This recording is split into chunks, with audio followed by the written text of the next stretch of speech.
तो गाइस देखिए, आपको बता देना चाहते हैं कि खेसारी लाल यादव का जो रोशन रॉय के साथ गाना आ रहा है, वो लोग कह रहे हैं कि रोशन रॉय के साथ गाना नहीं है, आशीष यादव के साथ गाना है। तो देखिए, आप लोग बता देना चाहते हैं ना रोशन रॉय के साथ गाना आना चाहिए खेसारी यादव को, ना आशीष यादव के साथ आना चाहिए, क्योंकि खेसारी लाल यादव के बारे में कोई बोलता है तो आशीष यादव कभी बोलते हैं, सुने हैं मंच पर।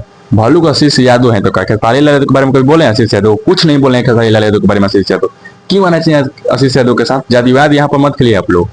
आप लोग जातिवाद खेल रहे हैं कि आशीष यादव के साथ आना चाहिए, कोई के साथ ना रोशन रॉय के साथ आना चाहिए, ना खेसारी लाल यादव को जो है आशीष यादव के साथ आना चाहिए। क्यों आना चाहिए?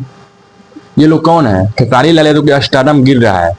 आप लोग सुन लीजिए कि जो खेसारी लाल यादव, रोशन रॉय और आशीष यादव ऐसे कलाकार से अगर मगही में वो तो कल भी किया ना, तो खेसारी लाल को मार्केट चले गए।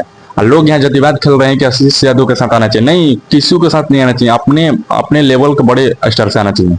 किसी स्टार के छोटा मोटा कलाकार से महंगाई हो गई इंडस्ट्री से खेसारी लाल तो गाना नहीं आना चाहिए। आएगा तो खेसारी लाल यादव के गाना पर रिपोर्ट मारा जाएगा, खेसारी लाल तो गाना नहीं चलेगा। खेसारी लाल यादव का करियर का सवाल है भाई, ऐसे ऐसे छोटे मोटे क्लिप से खेसारी लाल यादव को उठेगा नहीं होना चाहिए। खेसारी लाल, आप लोग बताइए यार कि खेसारी लाल यादव को क्या आशीष यादव के साथ कोलैब करना चाहिए कि नहीं? रोशन रोही के साथ कोलैब कर लिए खेसारी यादव, तो लोग कह रहे नहीं रोशन रोही के साथ नहीं, आशीष यादव को कोई के साथ कोलैब नहीं करना चाहिए। खेसारी लाल यादव को हम साफ कह रहे हैं, कोई के साथ खेसारी लाल यादव को जो है कोलैब नहीं करना चाहिए। इससे खेसारी लाल यादव को दिक्कत हो सकता है।